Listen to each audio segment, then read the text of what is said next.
안녕하세요. 저는 강수미라고 합니다. 정말 어처구니 없던 제 이야기 좀 들어주세요. 그날의 공기는 아침부터 유난히 눅눅했어요. 금방이라도 비가 쏟아질 듯 하늘은 낮게 가라앉아 있었고, 저는 허리가 쑤시는 것을 느끼며 아침 일찍부터 주방에 섰습니다. 이런 날일수록 뜨끈한 국물에 잘 차린 밥상으로 집안의 기운을 돋워야 한다고 믿었거든요. 내 아들 준서가 요즘 들어 부쩍 낯빛이 어두워 보이는 것이 마음에 계속 걸렸습니다.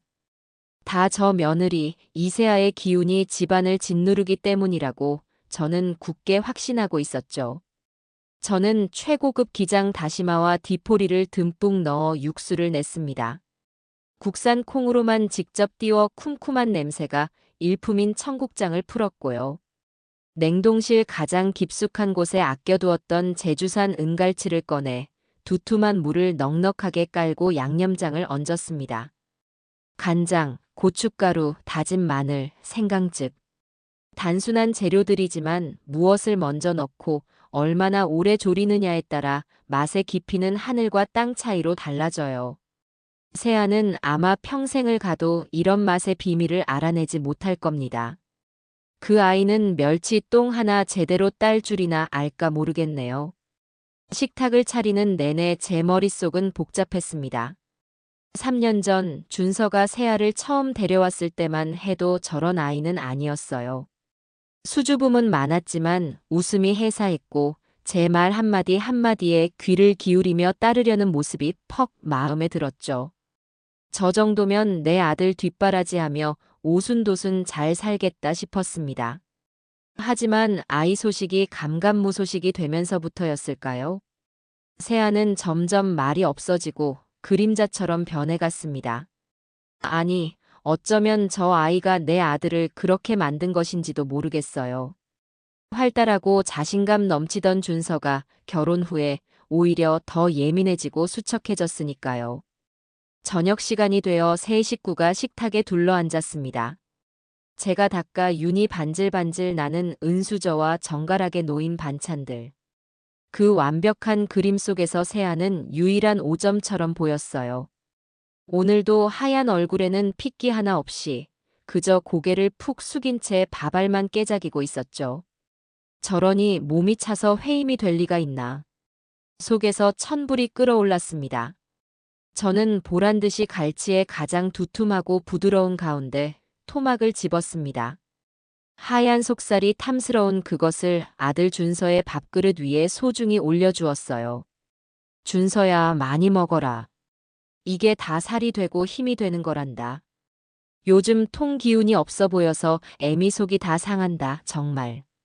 제 말의 날카로운 끝이 누구를 향하는지 이 좁은 식탁에 앉은 사람이라면 모를 리 없었습니다. 아들 준서는 잠시 젓가락을 멈칫했어요. 그 짧은 순간 아들의 얼굴에 곤혹스러운 표정이 스쳐 지나가는 것을 저는 놓치지 않았습니다. 하지만 준서는 이내 아무렇지 않은 척 갈치살을 발라 입으로 가져갔어요. 늘 그랬듯이 제 아들은 제 편이었으니까요. 문제는 그 맞은편이었습니다. 세아는 제 말이 비수가 되어 날아갔음에도 아무런 반응 없이 그저 고개를 더욱 깊이 숙일 뿐이었어요. 저런 무기력한 태도가 저를 더 화나게 만들었습니다. 차라리 억울하다고 대들기라도 하면 속이나 시원할 텐데요. 저는 기어이 참지 못하고 쐐기를 박았습니다. 하기야 애도 못 갖는 애가 남자 건강 챙기는 법을 알 턱이 있나. 안사돈께서는 대체 뭘 가르치셨는지 모르겠네. 여자 구실의 기본도 못하는데 우리 집안대가 끊기게 생겼으니. 쨍그랑. 세아의 젓가락이 사기 그릇에 부딪히며 거슬리는 소음을 냈습니다. 그 아이의 어깨가 눈에 띄게 파르르 떨리는 것이 보였지만 저는 조금도 개의치 않았어요. 이건 훈계입니다. 이 집안의 며느리로서 마땅히 감당해야 할 책임에 대한 꾸짖음이었죠. 바로 그때였습니다. 침묵을 깨고 제 세상을 뒤흔든 것은 제 금쪽 같은 아들 고준서였습니다. 어머니. 준서가 들고 있던 수저를 탁 소리나게 내려놓았습니다. 그 소리가 어찌나 크고 단호했던지 제 심장이 덜컥 내려앉는 것 같았어요. 아들의 목소리는 제가 평생 들어본 적 없는 낯선 것이었습니다. 얼음장처럼 차갑고 강철처럼 단단했어요.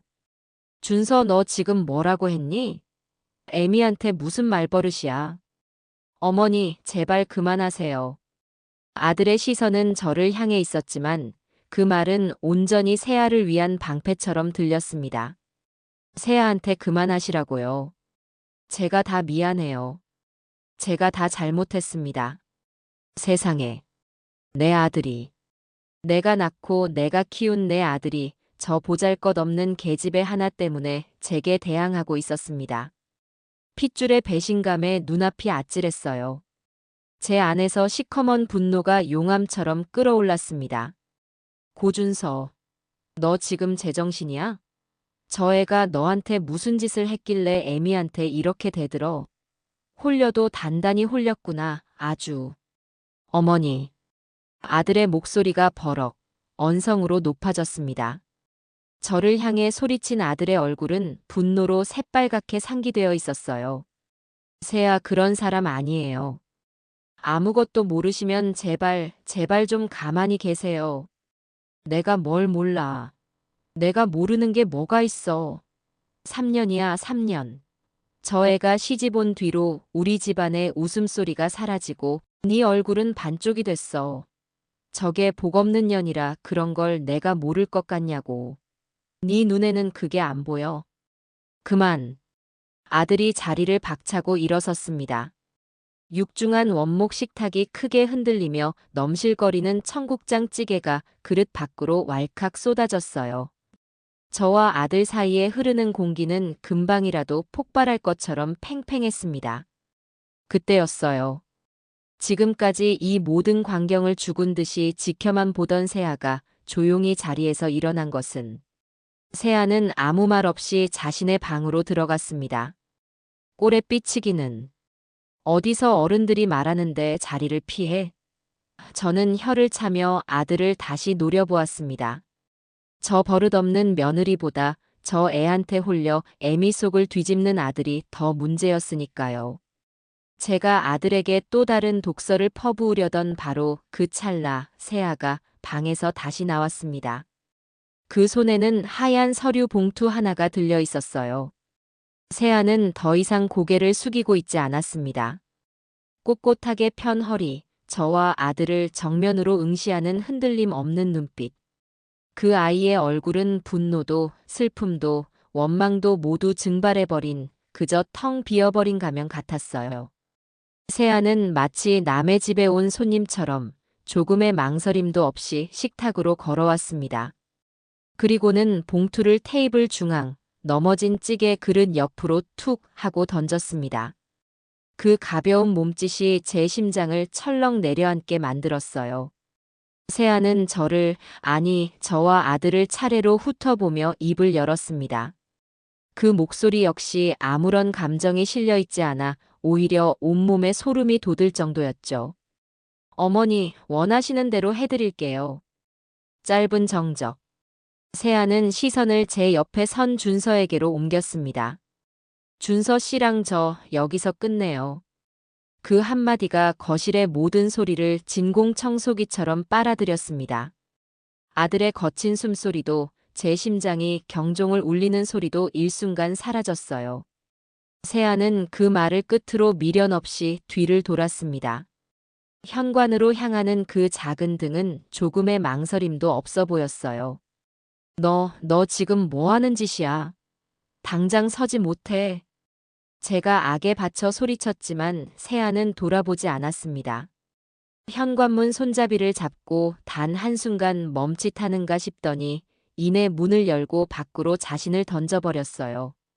쾅 하고 문을 닫는 무례함도 없었습니다. 그저 딸칵 하고 문이 잠기는 기계적인 소리가 제 고막을 찢을 듯이 크게 울려 퍼졌습니다. 폭풍이 휩쓸고 간 거실에는 저와 아들, 단둘만이 섬처럼 남겨졌습니다. 아들은 넋이 나간 사람처럼 닫힌 현관문을 바라보고 있었고, 제 시선은 식탁 위에 놓인 저 오만한 하얀 봉투에 고정되었어요. 감히 저 미천한 것이 이 집안의 기둥인 내 아들을 버리고 나가. 그것도 이혼 서류를 내 면전에 던져놓고 치욕과 분노로 온몸이 부들부들 떨렸습니다. 그래, 잘됐다. 차라리 잘된 일이야. 위자료 한 푼 안 주고 내쫓을 수 있는 꼬투리만 잡으면 돼. 저는 비릿한 승리감에 휩싸여 거칠게 봉투를 향해 손을 뻗었습니다.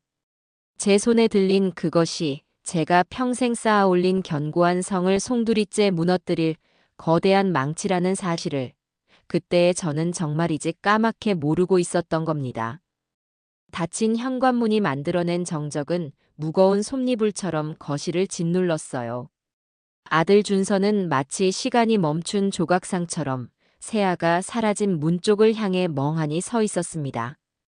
방금 전까지 저와 아들이 내뱉었던 고성과 분노가 거짓말처럼 공기 중에 흩어지고 그 자리에는 서늘한 패배감만이 남았죠. 식탁 위에는 값비싼 재료로 정성껏 차린 저녁상이 싸늘하게 식어가고 있었습니다. 넘어진 찌개 그릇에서 흘러나온 국물이 식탁보를 흉하게 적시는 모습이 꼭 지금의 우리 가족 꼴 같다는 생각이 들었어요. 제 시선은 오직 식탁 중앙에 놓인 하얀 봉투, 저 오만의 증거물에 고정되어 있었습니다. 감히 일개 며느리 주제에 그것도 아이 하나 낳지 못해 쫓겨날 판인 애가 감히 이혼 서류를 먼저 내밀어 분노가 다시 머리끝까지 치밀어 올랐어요. 그래, 잘됐다. 어차피 정리해야 할 관계였어. 저 애가 제 발로 나갔으니 일은 더 쉬워졌지. 위자료 한 푼도 줄 수 없다고 버티면 그만이야. 아니, 오히려 우리 준서의 지난 3년에 대한 보상을 받아내야 마땅했습니다. 저는 그 아이의 파렴치한 요구가 적힌 종이 쪼가리를 확인하고 어떻게 박살을 내줄지 계획을 세우기 위해 봉투로 손을 뻗었습니다. 봉투는 의외로 묵직했어요.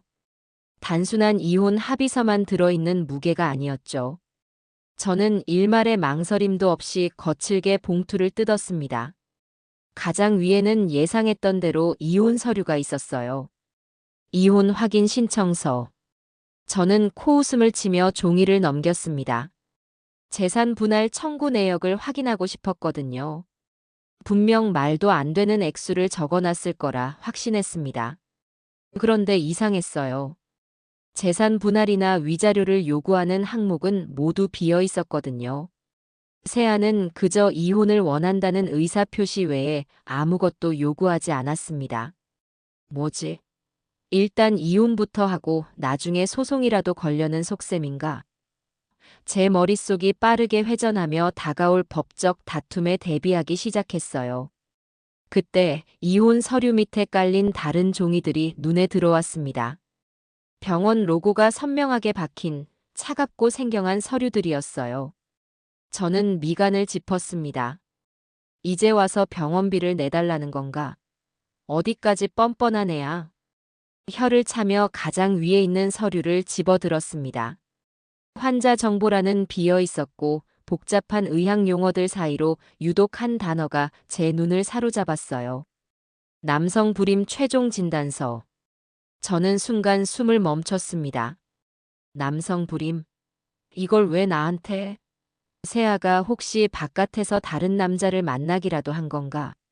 그래서 그 남자의 불임 진단서라도 가져와서 자신은 결백하다고 주장이라도 하려는 건가? 말도 안 되는 상상이 꼬리를 물었어요. 혼란스러운 마음으로 서류를 다시 꼼꼼히 살폈습니다. 그리고 환자 정보란에 적힌 이름을 확인하는 순간 제 세상의 시간이 멈췄습니다. 환자명 고준서. 제 눈을 의심했어요. 아니, 이건 말도 안 돼요. 내 아들일 리가 없었습니다. 분명 동명이인일 거야. 아니면 저 독한 애가 돈을 주고 서류를 위조한 게 틀림없어요. 어떻게든 이 결혼의 파탄 책임이 자신에게 없다고 주장하기 위해서. 저는 종이를 든 손을 부들부들 떨며 주민등록번호를 확인했습니다. 아들의 생년월일, 그리고 뒷자리 숫자까지. 틀림없는 제 아들 고준서였습니다. 아니야, 이건 거짓말이야. 머릿속이 하얗게 비어버리는 것 같았습니다. 그러다 문득 뇌리를 스치는 기억의 파편이 있었습니다. 작년 봄이었을 거예요. 저는 세아의 팔을 잡아 끌다시피 해서 강남에서 제일 유명하다는 불임 전문 병원으로 향했습니다. 세아는 끝까지 안 가겠다고 버텼지만 제가 거의 협박을 했었죠. 네 몸에 무슨 문제라도 있으면 빨리 알아내서 치료를 해야 할 거 아니야. 이게 창피한 일이니? 우리 집안대를 잇는 게 네 의무인데 그 의무를 다하기 위해 노력이라도 해야지. 병원 복도에 앉아있던 세아의 얼굴은 백지장처럼 하얗게 질려 있었습니다. 그때 저는 그 표정이 창피함과 수치심 때문이라고 생각했어요. 하지만 아니었습니다. 그 아이는 모든 진실을 알고 있었던 거예요. 제 아들의 비밀을, 그 치부를 지켜주기 위해 저의 그 모진 말들을, 그 날카로운 시선들을 온몸으로 받아내고 있었던 겁니다. 저는 제 아들을 지키고 있던 보살의 등 뒤에 칼을 꽂고 있었던 거예요. 어머니 괜찮으세요? 넋이 나간 저를 보며 준서가 다가왔습니다. 하지만 저는 아들의 목소리가 들리지 않았어요. 다리가 풀려 휘청거리다 식탁 모서리에 옆구리를 세게 부딪혔습니다. 손에 들고 있던 서류들이 와르르 바닥으로 쏟아졌어요. 그중 한 장이 제 발치에 떨어졌습니다. 또 다른 병원 서류였어요. 저는 홀린 사람처럼 허리를 숙여 그 종이를 집어들었습니다. 만성 신부전증 최종 진단. 이번에도 환자 이름은 고준서. 세상이 빙글빙글 돌기 시작했어요. 만성 신부전증. TV 드라마에서나 보던 평생 투석을 해야 하거나 신장 이식을 받아야만 살 수 있다는 그 무서운 병. 내 아들이, 내 금쪽 같은 아들이 그런 병을 앓고 있었다고요? 언제부터? 왜 나만 몰랐던 거지? 또다시 기억이 저를 핥히었습니다. 최근 몇 달간 준서는 눈에 띄게 피곤해 보였어요. 주말이면 잠만 잤고 얼굴은 푸석했으며 눈 밑에는 늘 검은 그림자가 드리워져 있었죠. 저는 그 모든 것을 세아 탓으로 돌렸습니다. 그날 아침에도 저는 세아에게 쏘아붙였어요. 네가 밤마다 남편 기운을 다 뺏어가는구나. 그러니 애가 저렇게 비실비실하지. 아침밥이라도 제대로 챙겨 먹여서 회사 보내야 할 거 아니야. 그 말을 들었을 때 세아의 심정은 어땠을까요? 남편의 병을 알면서도 시어머니의 모진 구박을 들어야 했던 그 심정은.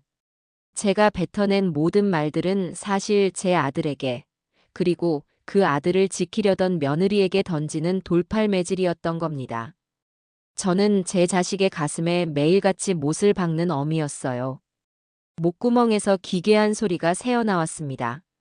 눈물도 나오지 않았어요. 너무 큰 충격은 눈물마저 얼어붙게 만든다는 걸 그때 처음 알았습니다. 바닥에는 아직 서류 한 장이 더 남아 있었어요. 하얀 종이 위에 검은 글씨. 그것은 제게 내려진 사형 선고문과도 같았습니다. 장기 기증 동의서. 저는 기어가는 자세로 그 서류에 손을 뻗었습니다. 손끝이 제 의지와 상관없이 사시나무처럼 떨렸어요. 기증자 성명 이세아. 수혜자 성명 고준서. 기증 장기 신장 좌측. 순간 제 심장이 쿵 하고 바닥 가장 깊은 곳으로 떨어지는 것 같았습니다. 그리고는 산산조각이 나버렸어요. 이혼, 불임, 신부전증. 그리고 장기 기증. 흩어져 있던 퍼즐 조각들이 마침내 하나의 끔찍한 그림으로 완성되는 순간이었습니다. 세아가 저에게 던진 것은 이혼 서류가 아니었어요. 그것은 당신 아들은 내가 살릴 테니 더 이상 나를 괴롭히지 말아 달라는 처절한 비명이었습니다. 당신이 사랑하는 아들을 위해 내 모든 것을 내어줄 테니 제발 나를 이 지옥에서 놓아달라는 마지막 애원이었습니다.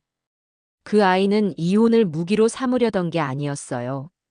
혹시라도 수술이 잘못되어 자신이 먼저 세상을 떠나거나 평생 후유증을 안고 살아가게 될 경우 제 아들에게 짐이 되지 않기 위해 법적인 관계부터 깨끗하게 정리하려 했던 겁니다.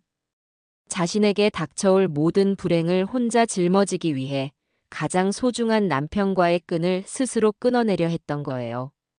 제가 대를 끊으려니라고 저주했던 며느리는 제 아들의 끊어져 가는 생명선을 잇기 위해 자신의 생명을 내놓고 있었습니다. 제가 복없는 년이라고 구박했던 며느리는 우리 집안에 내려진 저주를 자신의 몸으로 막아내려던 보살이었습니다. 어머니, 정신 좀 차려보세요, 어머니. 준서가 저를 부둥켜 안고 울부짖었지만 제 귀에는 아무것도 들리지 않았어요. 눈앞에는 그저 텅 빈 눈으로 저를 바라보던 세아의 얼굴만이 어른거렸습니다. 차갑고 공허하고 모든 것을 포기한 듯한 그 표정. 그 표정의 의미를 이제야 알 것 같았습니다. 그것은 저에 대한 원망이 아니었어요. 자신의 운명에 대한, 그리고 그 운명에 저항 한번 못하고 쓰러져가는 자신에 대한 깊은 체념이었던 겁니다. 저는 바닥에 흩어진 진실의 파편들 속에서 제 자신이 얼마나 추악하고 잔인한 괴물이었는지를 보았습니다. 그리고 그 순간 제 안에서 무언가 단단했던 것이 완전히, 그리고 영원히 부서져 내렸습니다. 시간이 얼마나 흘렀을까요? 제가 정신을 차렸을 때 저는 여전히 차가운 거실 바닥에 주저앉아 있었습니다. 아들 준서가 제 곁에서 무릎을 꿇고 소리 없이 눈물만 뚝뚝 흘리고 있었어요.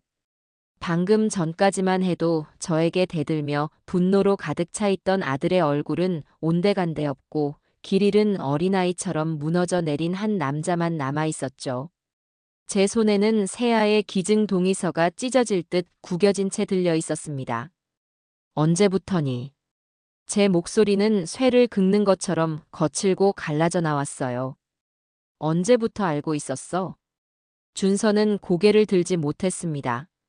그저 떨리는 목소리로 길고 긴 고해성사를 시작했어요.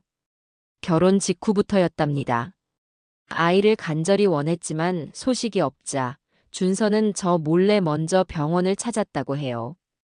그리고 그곳에서 청천벽력 같은 진단을 받았던 겁니다.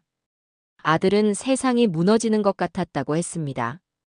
저의 기대를, 이 집안의 대를 이어야 한다는 그 압박감을 누구보다 잘 알고 있었으니까요. 준서는 세아에게 모든 것을 털어놓고 이혼을 요구했다고 합니다. 자신 같은 불완전한 남자에게 그 아이의 인생을 묶어둘 수 없었다고요. 하지만 세아는 단호하게 거절했답니다. 괜찮아. 내가 괜찮아, 준서 씨. 아이 없으면 어때? 우리 둘이 행복하게 살면 되지. 다른 사람한테는 절대로 말하지 마. 특히 어머니께는. 당신 상처받는 거 나 못 봐. 세아는 그렇게 제 아들의 아픔을 자신의 아픔으로 끌어안았습니다. 그리고 그때부터 저의 모진 구박과 시댁의 압박을 홀로 감당하기 시작했던 거예요. 제가 네 몸에 문제가 있다며 병원에 가자고 윽박지를 때마다 세아는 말없이 저를 따라 나섰습니다. 그리고 온갖 검사를 받으며 모든 원인이 자신에게 있는 것처럼 연기했던 겁니다. 신부전증은 1년 전쯤에 알게 되었다고 해요. 처음에는 그저 피곤한 줄로만 알았는데 상태가 급격히 나빠져 병원을 찾았다가 진단을 받았다고 합니다. 준서는 그때 정말로 모든 것을 포기하고 싶었다고 했어요. 하지만 이번에도 세아가 아들을 붙잡았답니다. 걱정 마. 요즘 의학이 얼마나 좋은데. 내가 어떻게든 당신 살릴 거야. 꼭 살릴 거야. 세아는 그때부터 달라졌다고 해요. 인터넷을 뒤져 신장에 좋은 음식을 공부하고 매일같이 식단을 짜서 준서에게 먹였습니다. 제가 그 음식들을 보며 유난 떤다고 남자 기운 돋우는 건 따로 있다며 타박을 줄 때도 세아는 아무 말 없이 그저 웃기만 했다고 합니다. 심지어는 저 몰래 밤늦게까지 식당 아르바이트를 하며 준서의 병원비를 벌었다는 사실도 저는 아들의 울음 섞인 고백을 통해 처음 알게 되었습니다. 제가 세아에게 집에서 편하게 살림만 하니 세상 물정 모른다고 비웃을 때 그 아이는 밤거리의 찬바람을 맞으며 고된 노동으로 남편의 생명을 연장시키고 있었던 겁니다.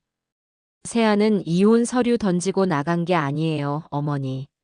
준서가 흐느끼며 말했어요. 제가 너무 미안해서 제발 나를 떠나달라고 애원했어요. 나 같은 놈 때문에 네 인생까지 망가지는 거 더는 못 보겠다고. 그랬더니 세아가 자기 신장이라도 떼어주고 떠나겠다고 한 거예요. 수술이라도 받고 제발 살아만 달라고. 그러고는 자기는 짐이 되기 싫으니 이혼 서류에 도장부터 찍어달라고. 제가 세아를 그렇게 만든 거예요. 아들의 고백은 긴 칼이 되어 제 심장을 관통했습니다. 단순히 진실을 몰랐다는 변명으로는 도저히 용서받을 수 없는 죄악이었어요. 저는 가해자였습니다. 제 이기심과 아집으로 두 아이를 벼랑 끝으로 내몬 추악한 가해자. 온몸의 피가 차갑게 식는 것 같았어요. 지난 3년간 제가 세아에게 했던 모든 말과 행동들이 파노라마처럼 스쳐 지나갔습니다. 복 없는 년, 대를 끊을 년, 여자 구실도 못하는 것. 제가 뱉은 모든 저주의 말들은 부메랑이 되어 제게로 돌아와 박혔습니다. 마음속에서 무언가 뜨거운 것이 치밀어 올랐어요. 그것은 죄책감을 넘어선 생존 본능에 가까운 공포였습니다. 이대로 가다가는 정말로 모든 것을 잃게 될 거라는 끔찍한 공포. 제 아들도, 그리고 제 아들을 살릴 수 있는 유일한 희망인 며느리도. 저는 비틀거리며 자리에서 일어났습니다. 어디 가세요, 어머니? 준서가 놀라 저를 붙잡았어요. 저는 아들의 손을 뿌리치며 말했습니다. 세아한테 가야지. 하지만 제 발걸음은 현관문 앞에서 멈췄습니다. 세아를 무슨 낯으로 볼 수 있을까요? 그 아이의 얼굴을 마주하고 용서를 빌 자격조차 제게는 없었습니다. 그 아이의 눈을 똑바로 쳐다볼 자신이 없었어요. 그때 다른 얼굴이 떠올랐습니다. 세아와 꼭 닮은 선한 눈매, 늘 제 앞에서 고개를 숙이며 저희 딸 잘 부탁드립니다 라고 말하던 안사돈의 얼굴이었습니다. 그래, 그분께 먼저 가야 해요. 딸을 괴물 같은 시어미에게 보낸 죄로 평생 가슴 졸이며 살았을 그분께. 그분께 먼저 무릎 꿇고 제 죄를 고해야 했습니다. 그것이 최소한의 인간으로서의 도리라고 생각했어요. 저는 준서에게 너는 집에 있어. 어디 가지 말고라고 단단히 이르고는 차키를 집어들었습니다. 밖은 어느새 장대 같은 비가 쏟아지고 있었어요. 제 마음처럼 세상도 울고 있는 것 같았습니다. 자동차에 시동을 걸고 안사돈의 집으로 향하는 내내 저는 제정신이 아니었습니다. 와이퍼가 쉴 새 없이 창문을 닦아냈지만 제 눈에서는 더 뜨거운 것이 흘러내려 시야를 자꾸만 흐리게 만들었어요. 익숙한 밤거리가 지옥으로 향하는 길처럼 낯설게 느껴졌습니다. 핸들을 쥔 제 손등 위로 시퍼런 핏줄이 돋아났어요. 제가 괴물이었습니다. 제가 제 아이들을 지옥으로 밀어넣었습니다. 제발 너무 늦지 않았기를. 수없이 되뇌며 저는 빗속을 뚫고 미친 사람처럼 달렸습니다. 제 인생에서 가장 길고 가장 처절한 속죄의 길이었습니다. 자동차의 와이퍼는 빗속의 망령처럼 쉴 새 없이 좌우로 움직였지만 제 눈앞의 세상은 끝없이 번지고 일그러졌어요. 제 눈에서 흐르는 뜨거운 것이 세차게 내리는 비와 뒤섞여 시야를 온통 흐려놓았기 때문입니다. 안사돈의 집으로 향하는 길은 제 기억 속에 있는 길이 아니었어요. 매일같이 지나던 익숙한 강변의 도로도 화려한 불빛의 다리도 마치 지옥으로 향하는 낯선 통로처럼 느껴졌죠. 저는 젖은 손으로 핸들을 꽉 쥐었습니다. 손등 위로 시퍼런 핏줄이 툭툭 붉어져 나왔어요. 제 안에 흐르는 피가 이렇게 차갑고 더러운 것이었나 하는 생각이 들었습니다. 얼마나 달렸을까요? 내비게이션은 목적지 주변이라며 안내를 종료했고 저는 비좁은 골목길로 차를 몰았습니다. 제가 사는 세상과는 완전히 다른 세상이었어요. 빗물에 쓸려 나온 쓰레기 봉투들이 길 한쪽에 나뒹굴고 있었고 낡은 빌라의 벽에는 거미줄 같은 균열이 가득했습니다. 헤드라이트 불빛에 놀란 길고양이 한 마리가 날쌔게 어둠 속으로 사라졌죠. 저는 그 풍경 한가운데에 값비싼 외제차와 함께 불시착한 이방인이었습니다. 제 딸 같은 며느리 세아가 바로 이런 곳에서 나고 자랐다는 사실이 새삼 심장을 후벼 팠어요. 그 아이가 우리 집에 시집와서 처음 느꼈을 위축감과 이질감을 저는 단 한 번도 헤아려 보려 하지 않았습니다. 빌라 입구에는 녹슨 철문이 위태롭게 달려 있었고 그 안은 어둡고 눅눅한 공기로 가득했어요. 퀴퀴한 곰팡이 냄새와 정체를 알 수 없는 음식물 쓰레기 냄새가 뒤섞여 숨을 턱 막히게 만들었죠. 제 값비싼 구두가 흙탕물이 고인 바닥에 빠졌지만 그런 것을 신경 쓸 경황이 아니었습니다. 1층 복도에는 낡은 유모차와 아이들의 자전거가 세워져 있었어요.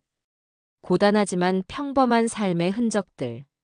그 앞에서 저는 제가 얼마나 비현실적이고 이기적인 세계에 갇혀 살았는지 깨달았습니다. 3층. 쇠로 된 난간을 붙잡고 한 계단 오르는 제 다리가 후들거렸어요. 꼭대기까지 수백 개의 계단을 오른 것처럼 숨이 찼습니다.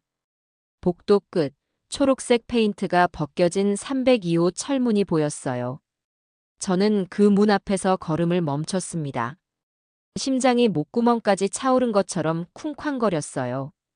이 문 하나를 사이에 두고 제가 파괴해버린 한 여자의 인생과 그 여자를 키워낸 또 다른 어머니가 있었습니다.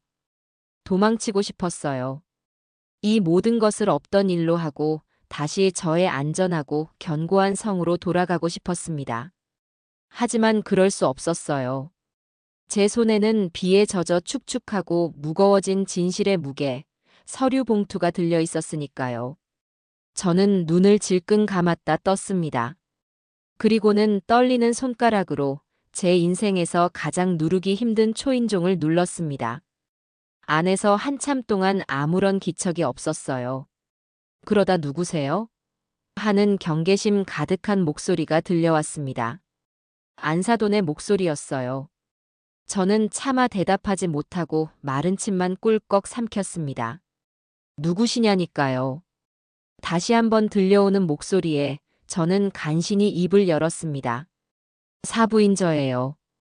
제 목소리를 확인한 순간 문 안쪽의 공기가 순간적으로 얼어붙는 것이 느껴졌어요. 잠시 후 삐걱이는 소리와 함께 굳게 닫혔던 철문이 열렸습니다. 편한 몸빼 바지 차림에 머리를 대충 틀어올린 안사도는 비를 쫄딱 맞은 채 악귀 같은 몰골로 서 있는 저를 보고는 그 자리에서 돌처럼 굳어버렸죠. 그 눈에는 단순한 당혹감을 넘어선 불길한 예감이 가득했습니다. 사부인. 아니, 이 밤중에 어쩐 일이십니까? 안사돈의 목소리는 제 예상보다 훨씬 더 차갑고 날카로웠어요. 저를 집 안으로 들이려는 기색은 조금도 없었습니다. 오히려 온몸으로 문을 막아서며 제가 안으로 발을 들여놓는 것을 경계하는 듯 보였죠. 세아한테 무슨 일이라도 있습니까? 안사돈의 목소리가 가늘게 떨렸어요. 아니, 무슨 일이 있으니 저를 찾아오셨겠지요. 우리 세아 잘못됐습니까?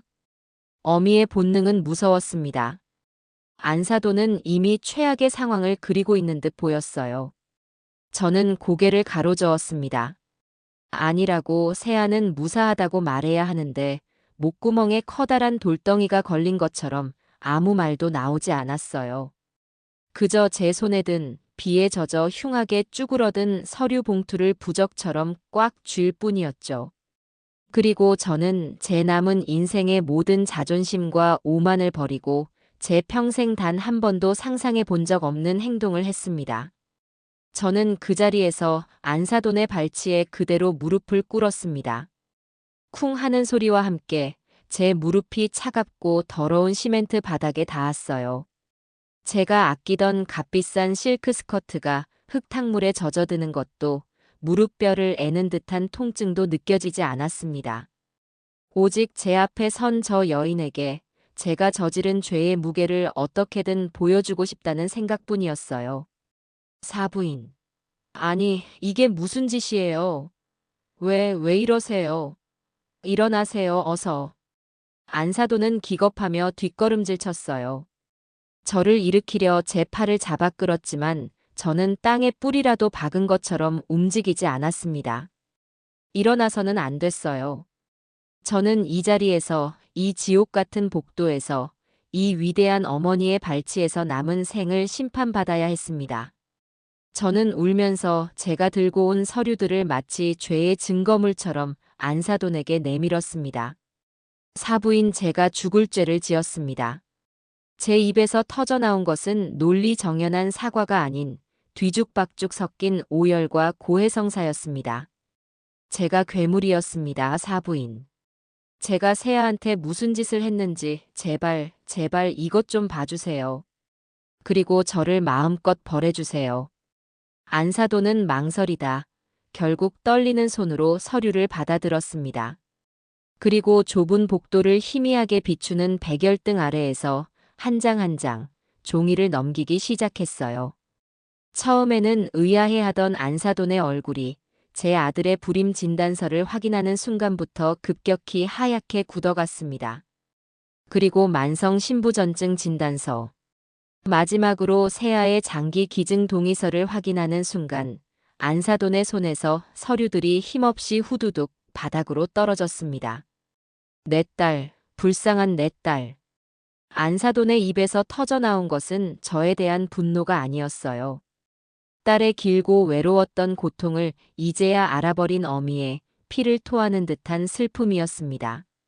안사돈은 복도 벽에 위태롭게 몸을 기댄 채 그 자리에 주저앉아 소리도 내지 못하고 어깨만 격하게 들썩이며 울기 시작했습니다. 그 모습에 제 심장은 갈갈이 찢어지는 것 같았어요. 제 이기심이 이 선량한 어머니에게까지 얼마나 큰 상처를 주었는지 저는 비로소 똑똑히 보았습니다. 한참을 그렇게 울던 안사돈이 이내 번쩍 고개를 들었어요. 핏발이 선 그 눈에는 슬픔 대신 활화산처럼 이글거리는 분노가 타오르고 있었습니다. 그 분노는 칼날이 되어 온전히 저를 향했어요. 당신이었어. 내 딸을 이렇게 만든 게 바로 당신이었어. 안사돈은 제게 짐승처럼 달려들어 주먹으로 제 어깨와 등을 마구 때리기 시작했습니다. 내 딸이 시집가서 웃음을 잃어버린 게 당신 때문이었고 올 때마다 비쩍비쩍 말라가던 게 다 당신 때문이었어. 전화할 때마다 목소리에 힘이 없던 게 그게 다 당신 때문이었어. 이 악마 같은 여자야. 내 딸 살려내. 내 순하고 착한 딸 다시 원래대로 돌려내란 말이야. 안사돈의 울부짖음은 좁고 긴 복도를 가득 메우고도 남아 층계를 타고 울려 퍼졌습니다. 저는 아무런 저항도 변명도 하지 않았어요. 그 매가, 그 원망이 너무나 당연하다고 생각했습니다. 그 주먹은 안사돈의 것이 아니라 지난 3년간 세아가 홀로 흘렸을 눈물이 뭉쳐진 것이라 여겼어요. 차라리 저를 때려서라도 저를 죽여서라도 안사돈의 화가 풀릴 수만 있다면 얼마든지 맞을 수 있었습니다. 얼마나 지났을까요? 제 어깨를 사정없이 내리치던 안사돈의 주먹이 점차 힘을 잃고 스르르 떨어졌습니다. 분노의 폭풍이 지나간 자리에 다시 깊이를 알 수 없는 탈진과 슬픔이 찾아온 것이죠. 안사돈은 헐떡이며 저를 내려다보았습니다. 그리고는 제 모습을 무릎을 꿇고 눈물과 콧물, 빗물로 범벅이 된 채 용서를 비는 제 참혹한 모습을 한참 동안, 정말 아주 한참 동안 바라보았어요. 그때였습니다. 기적 같은 일이 일어난 것은 안사돈이 저를 향해 거칠고 상처투성이인 손을 내밀었습니다. 일어나세요. 그 목소리에는 더 이상 분노가 실려 있지 않았어요. 모든 것이 불타버리고 재만 남은 황무지처럼 공허하고 고요한 음성이었습니다. 일어나시라고요, 사부인. 저는 안사돈의 말을 이해할 수 없다는 듯 그저 멍하니 올려다보았습니다. 우세요. 저도 울었고 사부인도 울었으니 됐어요. 실컷 울고 그리고 정신 차리세요. 지금은 우리가 이렇게 주저앉아 울고 있을 때가 아닙니다. 안사돈은 제 손을 강하게 잡아 거의 반강제로 저를 일으켜 세웠습니다. 그리고 바닥에 흩어진 서류들을 다시 한 장 한 장 주워 제게 쥐어주며 말했어요. 그 한마디가 제 남은 인생을 지탱할 버팀목이 되어 주었습니다. 우리 아이들 살려야지요. 그 한마디에 저는 무너져 내린 제 세상 속에서 희미하게 깜빡이는 한 줄기 빛을 보았습니다. 그것은 용서가 아니었어요. 용서를 넘어선 자식을 살리려는 또 다른 어미의 처절하고도 위대한 의지였습니다. 안사돈은 저를 원망하고 미워하는 것보다 제 딸과 사위를 살리는 것이 먼저라고 자신의 온몸으로 말하고 있었던 겁니다. 저는 그 순간 깨달았습니다. 우리의 길고 지리했던 전쟁은 끝났다고. 그리고 이제부터는 두 아이의 생명을 구하기 위한 세상에서 가장 위태롭고도 절박한 동맹이 시작되어야 한다는 것을. 저는 안사돈의 손을 마주잡고 미친 사람처럼 고개를 끄덕였습니다. 안사돈은 저를 잠시 바라보더니 작게 한숨을 쉬고는 현관문을 활짝 열었습니다. 그리고 제 팔을 끌어 집 안으로 들였어요. 차갑고 어두운 복도에서 작지만 온기가 있는 집 안으로. 그것은 저희 두 어머니의 처절한 연대가 시작되었음을 알리는 작지만 위대한 첫걸음이었습니다. 안사돈의 손에 이끌려 들어간 집은 작고 낡았지만 그분의 성품처럼 정갈하고 반듯했어요. 현관에 들어서자마자 구수한 된장과 마른 나물 냄새가 섞여 코끝을 스쳤습니다. 제가 평생 맡아본 적 없는 고단하지만 정직한 삶의 냄새였죠. 거실 벽에는 빛바랜 사진들이 여러 개 걸려 있었습니다. 까까머리 남자아이와 양갈래로 머리를 따은 여자아이가 환하게 웃고 있는 흑백 사진, 그리고 교복을 입고 수줍게 서 있는 세아의 모습. 사진 속의 세아는 제가 아는 세아와는 다른 아이였어요. 웃음이 많고 눈빛은 총명했으며 세상의 어떤 그늘도 모르는 듯한 얼굴이었습니다. 저 해맑은 아이를 제가 지난 3년간 무표정한 그림자로 만들어버린 겁니다. 우선 좀 앉으세요. 젖은 옷부터 갈아입으셔야지 그러다 큰일 납니다. 안사돈은 제게 낡은 소파를 가리키며 말했어요. 그리고는 장롱으로 가더니 자신의 몸빼 바지와 낡은 스웨터를 꺼내 제게 건넸습니다. 저는 차마 그걸 받아들 수가 없었어요. 평생을 최고급 실크와 캐시미어만 걸치고 살았던 제가 감히 어떻게 이분의 옷에 몸을 넣을 수 있겠어요. 제 망설임을 읽었는지 안사돈은 한숨을 쉬며 말했습니다. 지금 사부인이나 저나 찬밥 더운 밥 가릴 처지가 아닙니다. 제 딸 자식이 몸에서 가장 귀한 걸 떼어내 남의 자식 살리겠다는데 이깟 옷이 대수겠어요. 어서요. 그 목소리에는 거부할 수 없는 힘이 있었습니다. 저는 얌전히 옷을 받아들고 안사돈이 가리키는 작은 방으로 들어가 문을 닫았습니다. 축축하게 젖은 제 값비싼 옷들을 벗어내는 행위는 마치 제 허울뿐인 인생을 벗어던지는 것처럼 느껴졌어요. 안사돈의 낡은 옷에서는 햇볕에 잘 마른 비누 냄새가 났습니다. 그 소박하고 따뜻한 냄새에 저는 또다시 눈물이 터져 나왔습니다. 옷을 갈아입고 거실로 나오자 안사돈은 뜨거운 보리차 2잔을 타서 탁자 위에 놓고 저를 기다리고 있었어요. 우리는 한참 동안 아무 말 없이 그저 찻잔에서 피어오르는 김만 바라보았습니다. 어색하고 무거운 침묵을 먼저 깬 것은 안사돈이었죠. 준서 아니, 고서방은 언제부터 아팠답니까? 저는 차마 안사돈의 얼굴을 보지 못하고 제가 아들에게서 들었던 모든 이야기를 마치 죄를 고해하듯 털어놓기 시작했습니다. 준서가 결혼 직후부터 자신의 병을 앓았다는 것, 세아에게 이혼을 요구했지만 세아가 거절했다는 것, 그리고 지난 3년간 저의 모진 구박을 세아가 어떻게 홀로 감당해 왔는지.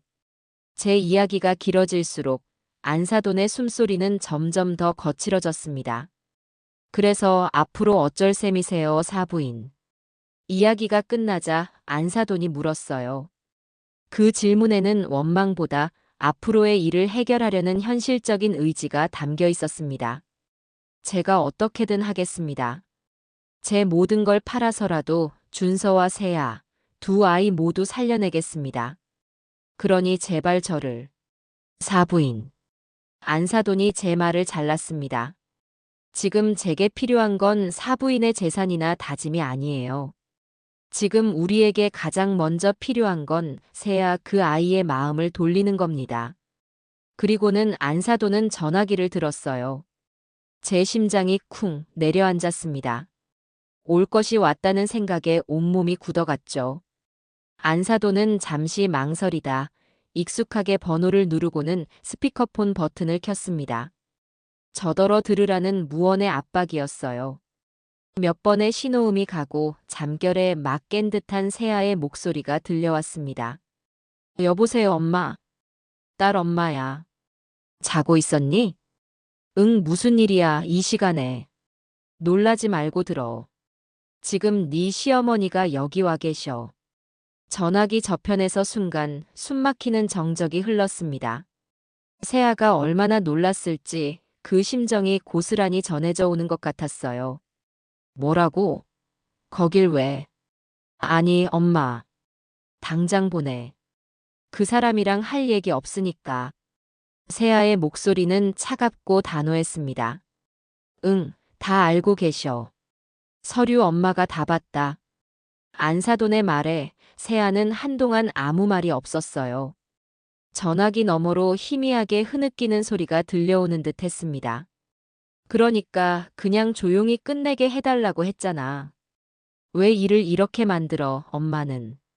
세아야, 네가 와야겠다. 와서 네 입으로 직접 말해.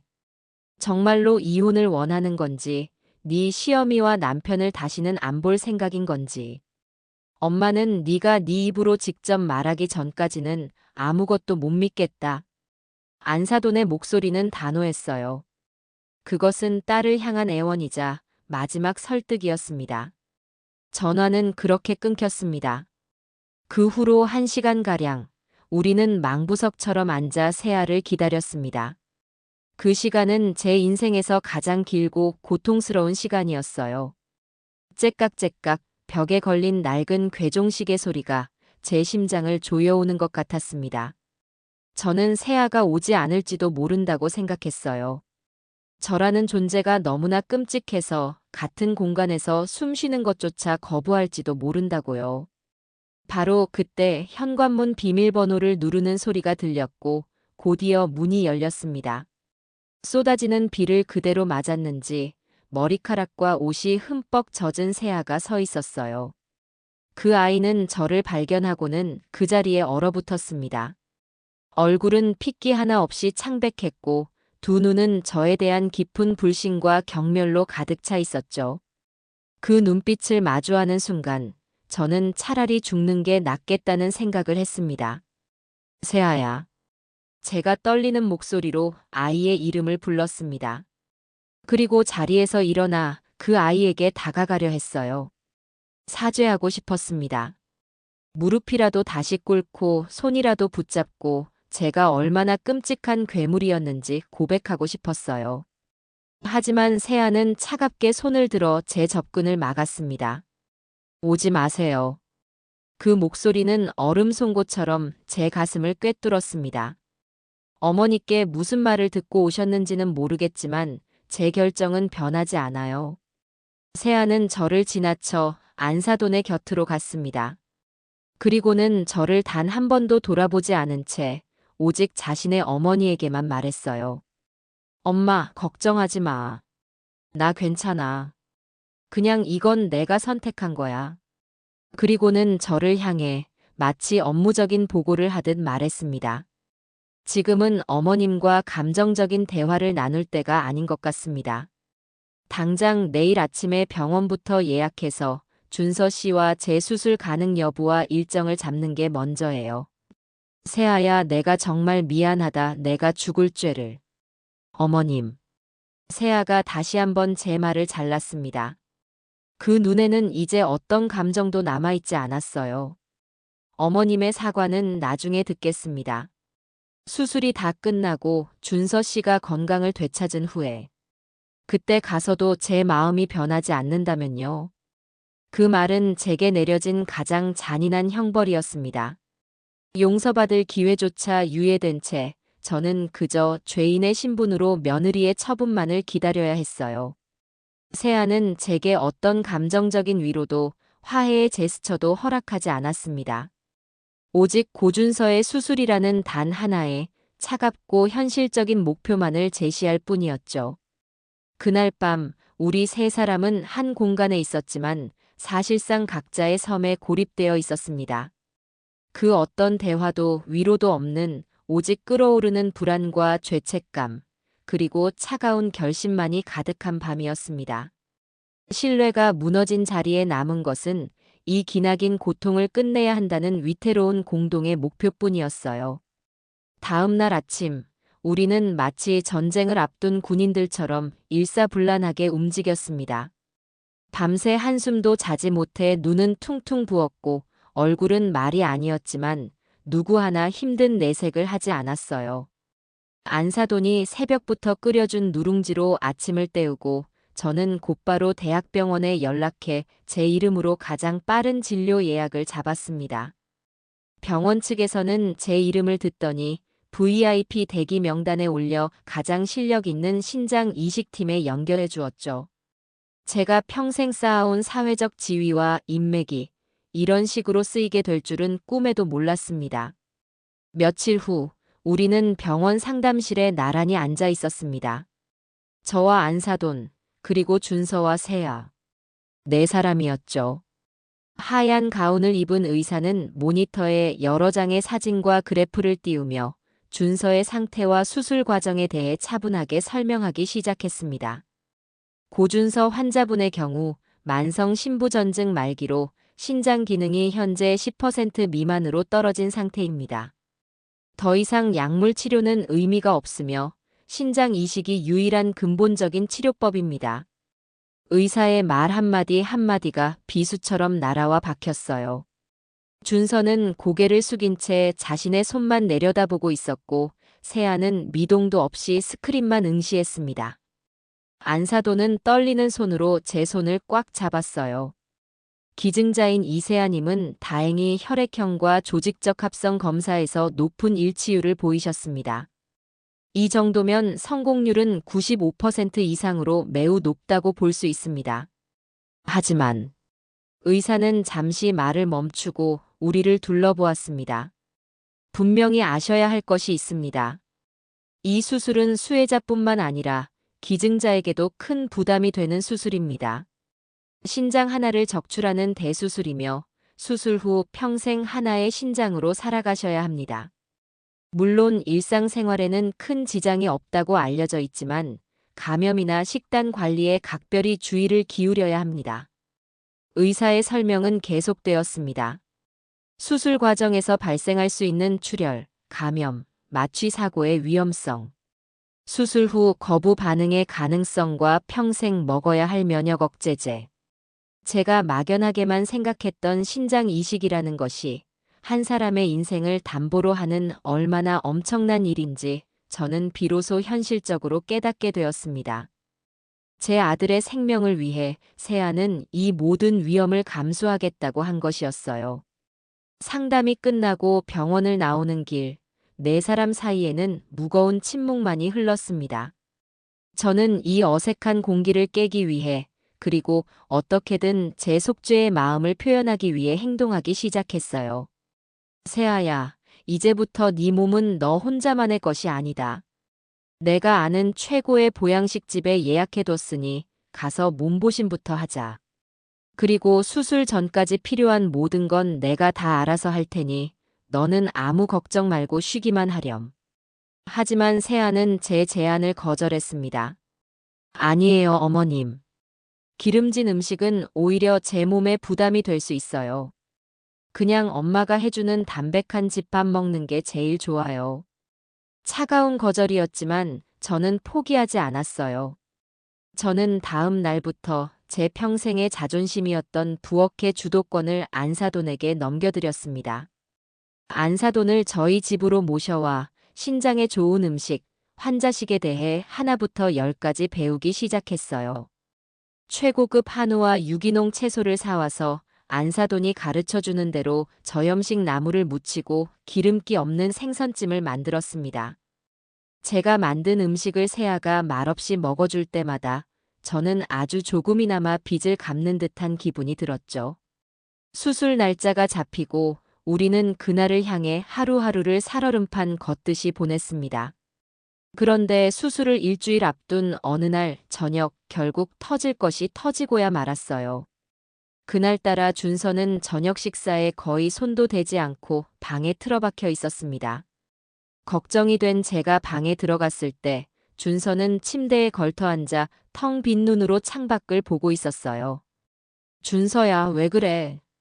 어디 안 좋아? 제 물음에 준서는 천천히 고개를 돌려 저를 보았습니다. 그 눈에는 깊은 절망과 죄책감이 가득했어요. 어머니, 저 이 수술 못 받겠습니다. 뭐? 그게 무슨 소리야? 제가 뭔데, 제가 뭐라고 세아 몸에 칼을 대게 해요. 제가 어떻게 세아의 남은 인생을 담보로 제 목숨을 연장해요. 차라리 그냥 이렇게 살다가 죽는 게 나아요. 그게 제가 세아한테 속죄하는 유일한 길이에요. 아들의 입에서 나온 말은 제 가슴을 후벼 팠습니다. 아들의 죄책감이, 아들의 착한 심성이 이제는 그 자신을 파괴하는 독이 되어 돌아온 것이었어요. 저는 아들을 붙잡고 애원했습니다. 아니야, 준서야. 그러면 안 돼. 네가 살아야 세아도 사는 거야. 네가 죽으면 세아가 자기 목숨까지 내놓으려 했던 그 모든 노력이 다 물거품이 되는 거라고. 하지만 준서는 제 말을 들으려 하지 않았어요. 우리의 소란에 세아와 안사돈까지 방으로 들어왔습니다. 상황을 파악한 세아의 얼굴이 차갑게 굳어졌어요. 세아는 망설임 없이 준서에게 다가갔습니다.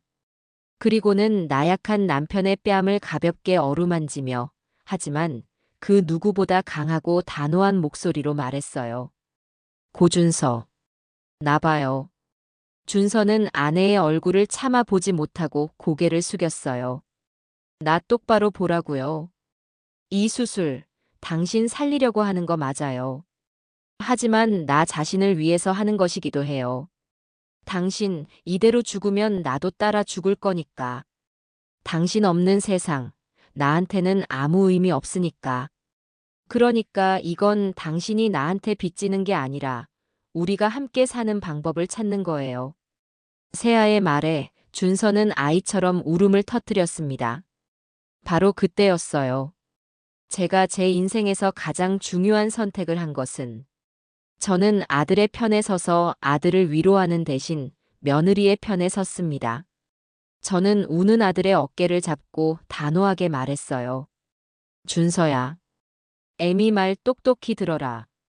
지금 네가 할 수 있는 가장 남자다운 행동은 세아를 믿고 세아의 결정을 온전히 존중하는 거야. 묵묵히 수술대에 올라서 건강하게 살아남는 것. 그게 네가 네 아내한테 진 빚을 갚는 유일한 길이다. 제 말에 방에 있던 모두가 저를 놀란 눈으로 쳐다보았습니다. 특히 안사돈의 눈빛이 미세하게 흔들리는 것을 보았어요. 그 눈에는 저에 대한 경계심 대신 아주 희미하지만 동지애와 비슷한 무언가가 스치고 지나갔습니다. 아들은 새 여자의 단호한 시선 앞에서 마침내 고개를 끄덕였습니다. 길고 길었던 아들의 반항은 그렇게 끝이 났습니다. 우리는 다시 하나의 목표를 향해 나아갈 수 있게 되었어요. 하지만 저는 알 수 있었습니다. 우리 앞에 놓인 길이 아직도 멀고 험난하다는 것을요. 수술을 하루 앞둔 날의 아침은 밝아오는 여명과 달리 무겁고 축축한 공기로 가득했습니다. 저희 네 사람은 약속이라도 한 듯 이른 새벽부터 눈을 떴지만 누구 하나 아침 식사를 입에 대지 못했어요. 그저 식탁에 마주 앉아 식어가는 찻잔만 만지작거릴 뿐이었죠. 병원으로 향하는 차 안에서도 침묵은 계속되었습니다.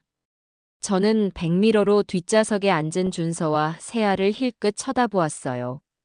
두 아이는 서로의 손을 꼭 잡고 있었지만 그 얼굴에는 앞으로 닥쳐올 거대한 산을 마주한 사람들의 비장함이 어려 있었습니다. 병원에 도착해 입원 수속을 밟는 과정은 기계적이고 차가웠습니다. 이름과 병명을 확인하고 손목에 환자 식별용 팔찌가 채워지는 그 모든 과정이 마치 아이들을 제 손에서 떠나보내 거대한 운명에 맡기는 의식처럼 느껴졌어요. 병원에서는 저희를 위해 2인실 특실을 내주었습니다. 창밖으로는 잘 가꿔진 병원의 정원이 한눈에 들어오는 가장 전망 좋은 방이었죠. 하지만 그 아름다운 풍경도 지금 저희에게는 아무런 위로가 되지 못했습니다. 준서와 세아는 나란히 침대에 누워 똑같은 하늘색 환자복으로 갈아입었어요. 부부라는 이름으로 한평생을 약속한 아이들이 이제는 기증자와 수혜자라는 기막힌 이름표를 달고 한나란시의 수술대에 오르는구나. 그 서늘한 현실이 다시 한번 제 가슴을 세게 쳤습니다. 저는 두 아이가 조금이라도 편하게 지낼 수 있도록 집에서 일부러 챙겨온 푹신한 거위털 베개와 이불을 정리했어요. 건조한 병실 공기가 아이들의 목에 안 좋을까 싶어 가습기를 틀고 온도를 맞추는 등 잠시도 쉬지 않고 분주하게 움직였습니다. 제 부산스러움은 사실 가만히 있으면 금방이라도 터져 나올 것 같은 제 안의 불안감을 잠재우기 위한 필사적인 몸부림이었죠. 반면 안사도는 창가 의자에 묵묵히 앉아 두 아이의 얼굴을 번갈아 보기만 할 뿐이었습니다. 그 얼굴에는 제가 감히 헤아릴 수 없는 자식을 사지로 보내는 어미만이 가질 수 있는 깊고 처연한 근심이 강물처럼 흐르고 있었어요. 그렇게 위태롭고 어색한 평화가 감돌던 병실에 초대받지 않은 불청객이 들이닥친 것은 점심시간이 조금 지났을 무렵이었습니다. 어머, 형님. 내가 너무 늦었죠? 우리 준서 수술한다는데 이 이모가 그냥 있을 수 있어야지. 요란한 목소리와 함께 병실 문을 활짝 열고 들어온 사람은 제 하나뿐인 동생, 강수진이었어요. 동생은 어릴 적부터 제 아들 준서를 유난히 예뻐했지만 평소에도 날카로운 가시가 돋친 말로 제 속을 긁어놓기 일쑤였습니다. 특히 가세가 기운 집안의 딸인 세아를 근본 없는 애라며 대놓고 무시하던 사람이었기에 동생의 등장은 제게 반가움보다는 불길함을 안겨주었죠. 수지는 병실 분위기와는 어울리지도 않게 화려한 명품 옷을 차려입고 병문안 선물이라기엔 너무나 거대한 수입 과일 바구니를 병실 테이블에 보란듯이 내려놓았어요. 그리고는 환자복을 입고 누워있는 세아를 위아래로 훑어보았습니다. 그 시선에는 걱정이나 위로가 아닌 마치 물건을 감정하는 듯한 냉정한 평가가 담겨 있었어요. 아이고, 우리 세아가 정말 큰일하네.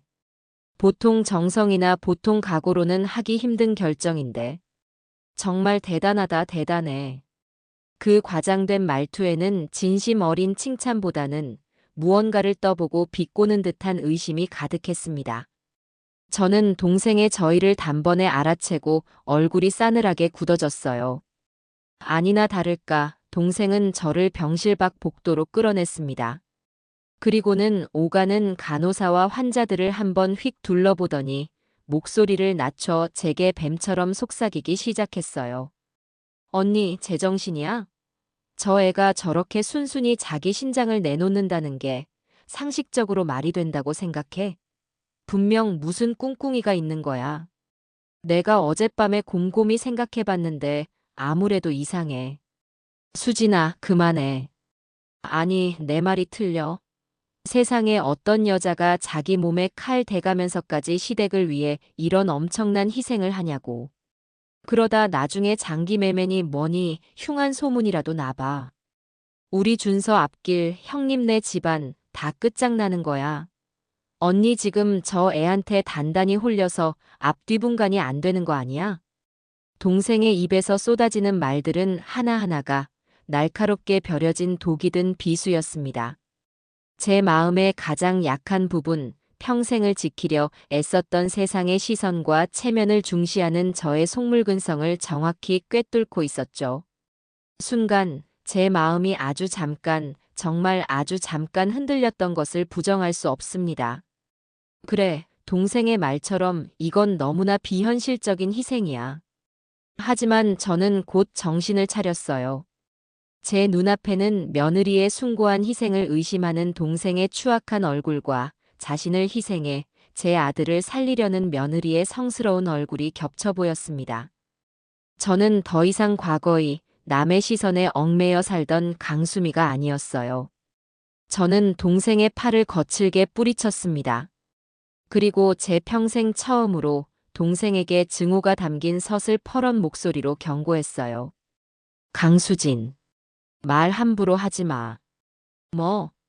언니, 지금 나한테 화내는 거야? 걱정돼서 하는 말이잖아. 내 며느리야. 이제는 내 딸이나 마찬가지인 아이야. 네가 그 더러운 입으로 함부로 올릴 사람이 아니란 말이다. 세아는 네가 상상도 못할 만큼 대단하고 귀한 아이야. 네 그 천박한 생각으로 내 아이를 더럽히지 마. 내 아들 목숨을 구해주는 은인한테 그게 할 소리니. 제 단호하고 격앙된 태도에 동생은 난생 처음 보는 광경인 양 충격을 받은 듯 얼굴이 하얗게 질렸어요. 그리고는 두고 봐, 언니. 나중에 땅을 치고 후회해도 난 몰라. 라는 말을 저주처럼 남기고는 화가 나서 또각거리는 구두 소리를 요란하게 내며 사라졌습니다. 동생은 떠났지만 그 아이가 뱉어놓은 독은 병실 복도에 끈적하게 남아 제 기분을 불쾌하게 만들고야 말았어요. 무거운 마음으로 병실로 돌아오자 안사돈과 세아가 저를 물끄러미 바라보고 있었습니다. 아마 복도에서 나눈 저희의 소란스러운 대화를 들은 모양이었어요. 저는 쥐구멍에라도 숨고 싶은 심정으로 멋쩍게 아무 말도 하지 못하고 자리에 앉았습니다. 안사돈은 저를 잠시 바라보다 조용히 일어나 제게 따뜻한 물 한 잔을 건넸어요. 그 작은 행동 하나에 저는 당신 마음을 안다는 무언의 위로를 느꼈습니다. 그날 오후는 그렇게 위태로운 연대감 속에서 흘러갔습니다. 그리고 마침내 운명의 밤이 찾아왔습니다. 수술을 앞두고 준서와 세아는 금식을 시작했어요. 저녁 햇살이 길게 병실 안으로 스며들고 세상은 고요해졌습니다. 저와 안사돈은 두 아이의 침대 곁에 나란히 앉아 차가워진 아이들의 손을 잡고 아무 말 없이 그저 기도만 했습니다. 부디 이 가혹한 운명의 밤이 무사히 지나고 내일 아침 두 아이가 건강하게 수술을 마치고 다시 만날 수 있게 해달라고요. 바로 그때였습니다. 병실 문이 아주 조용히 열리고 담당 교수와 수간호사가 들어온 것은 평소에 그들과는 다른 어딘지 모르게 무겁고 심각한 표정이었습니다. 제 심장이 쿵 하고 바닥으로 떨어졌어요. 애써 억누르고 있던 불길한 예감이 순식간에 온몸을 휘감았습니다. 담당 교수는 우리 앞에 서서 입을 떼기 힘든 사람처럼 한참을 망설였습니다. 그 침묵의 시간 동안 저는 제 숨소리조차 들리지 않는 것 같았어요. 마침내 교수는 제 남은 인생을 절망의 구렁텅이로 밀어넣는 말을 내뱉었습니다. 보호자분들, 드릴 말씀이 있습니다. 방금 전 이세아님 수술 전 마지막 혈액 검사 결과가 나왔는데 예상치 못한 문제가 발견되었습니다. 문제가 발견되다니요? 그게 무슨 말씀이십니까, 교수님? 제가 다급하게 거의 비명처럼 물었어요.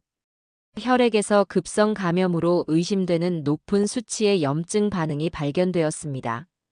신체적인 다른 이상은 없는데 이런 결과가 나온 것으로 보아 아마도 극심한 정신적 스트레스로 인해 면역력이 급격히 저하된 것으로 보입니다. 이 상태로는 기증자인 이세아님의 안전을 절대 보장할 수 없습니다. 교수는 사형 선고를 내리듯 마지막 말을 차갑게 뱉었습니다. 정말 죄송하지만 내일 오전에 예정되었던 수술은 현재로서는 무기한 연기해야 합니다. 그 말을 끝으로 병실의 모든 소리가 사라졌습니다. 세상의 시간이 멈춘 것 같았어요. 안사돈이 아이고 하며 안타까워하는 소리, 준서가 절망적으로 숨을 들이켜는 소리, 그리고 세아의 얼굴이 믿을 수 없다는 듯 하얗게 굳어가는 모습. 그 모든 것이 아주 느린 화면처럼 보였습니다. 간신히, 정말 간신히 지옥의 강을 건너와 붙잡았던 희망이라는 이름의 끈이 제 눈앞에서 너무나도 가차없이 그리고 허무하게 끊어지고 있었습니다. 교수가 남기고 간 수술 무기한 연기라는 말은 병실의 공기를 고체로 만들어버린 듯 했습니다. 그 말은 소리가 아니라 형체를 가진 거대한 얼음덩이가 되어 제 심장 한가운데에 박혔어요. 숨을 쉴 수가 없었습니다. 차라리 지금 이 자리에서 심장이 멎어버렸으면 좋겠다고 저는 진심으로 바랐습니다. 제 과거의 죄악이 시차를 두고 날아와 가장 잔인한 방식으로 제 아이들의 목숨을 위협하고 있었으니까요. 그것은 신의 형벌이었습니다. 피할 수도 대항할 수도 없는 완벽하게 계획된 형벌이었죠. 가장 먼저 반응한 것은 소리가 아닌 움직임이었습니다. 아들 준서가 아주 천천히 삐걱거리는 낡은 기계처럼 몸을 돌려 벽을 향해 돌아 누웠습니다. 그 어떤 말도 탄식도 원망의 몸짓도 없었어요. 그저 살아있는 모든 것으로부터 자신을 완벽하게 차단하고 스스로를 살아있는 관 속에 가두어 버리는 행위였습니다. 그 고요한 절망이 수천 개의 비수가 되어 제 심장을 헤집는 것보다 더 고통스러웠어요. 세아는 두 눈을 질끈 감았습니다. 그 창백한 얼굴 위로 굵은 눈물 방울이 소리 없이 흘러내려 턱 끝에 매달렸다가 툭 하고 하얀 시트 위로 떨어졌습니다. 그 작은 소리가 마치 거대한 댐이 무너지는 전조처럼 제게는 들렸어요. 안사도는 두 손으로 자신의 입을 틀어막고 있었습니다. 딸에게조차 위로의 말을 건넬 수 없는 어미의 비통함이 그 가녀린 어깨를 산처럼 무겁게 짓누르고 있었죠. 그날 이후 준서는 서서히 하지만 확실하게 자신을 파괴하기 시작했습니다. 살아있는 시체처럼 그저 침대에 누워 천장에 무늬만 셀 뿐이었어요. 제가 밤새워 끓여간 미음에도 안사돈이 정성껏 갈아 만든 과일즙에도 입 한 번 대지 않았습니다. 준서야, 제발 뭐라도 좀 먹어야 기운을 차리지. 응. 제가 눈물로 애원하자 준서는 텅 빈 눈으로 저를 돌아보며 말했어요. 어머니, 제가 왜 기운을 차려야 하죠? 기운 차려서 뭘 하라고요? 저는 이제 아무것도 할 수 있는 게 없어요. 아무것도. 그 목소리는 너무나 공허해서 메아리조차 없는 깊은 동굴에서 울려오는 소리 같았습니다. 며칠이 지나자 아들의 몸은 눈에 띄게 쇠약해졌어요. 핏기 가신 얼굴은 밀랍 인형 같았고 팔다리는 앙상한 나뭇가지처럼 변해갔습니다. 급기야 자신의 생명줄이나 다름없는 혈액투석마저 거부하기에 이르렀습니다. 의사와 간호사들이 달려와 준서를 설득하기 시작했어요. 환자분, 이러시면 정말 위험합니다. 지금 투석을 걸으시면 요독 수치가 급격히 올라서 생명이 위태로워져요. 하지만 준서는 그 모든 말을 마치 다른 세상의 언어처럼 들을 뿐이었습니다. 상관없습니다. 그냥 이대로 가게 내버려 두세요. 그게 모두를 위한 길입니다. 그 말을 듣는 순간 저는 온몸에 힘이 빠져나가며 그 자리에 주저앉고 말았습니다.